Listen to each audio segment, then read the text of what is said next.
Welcome friends, 2024-এর অষ্টাদশ লোকসভা ভোটের ফল ঘোষণা হয়েছে 4 জুন 2024। এই ফলাফলের ভিত্তিতে কোন লোকসভা কেন্দ্রে কোন দল কোটি করে বিধানসভা কেন্দ্র জয়লাভ করলো একটু দেখে নেব। আজকে আমরা যে লোকসভা কেন্দ্র নিয়ে আলোচনা করব সেটি হলো কাঁথি লোকসভা কেন্দ্র। এই লোকসভা কেন্দ্রে জয়লাভ করেছে বিজেপি প্রার্থী সৌমেন্দু অধিকারী।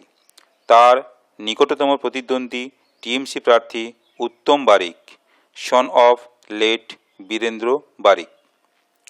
তাদের প্রাপ্ত ভোট যথাক্রমে 7,63,195 এবং 7,15,431। জয়ের ব্যবধান 47,764। এই কাঁথি লোকসভা কেন্দ্রের 7টি বিধানসভা কেন্দ্রের মধ্যে বিজেপি জয়লাভ করেছে 6টি বিধানসভা কেন্দ্র এবং টিএমসি জয়লাভ করেছে 1টি বিধানসভা কেন্দ্র। ভিডিওটি ভালো লাগলে আপনারা শেয়ার করবেন। আপনারা ভালো থাকবেন, সুস্থ থাকবেন। ধন্যবাদ।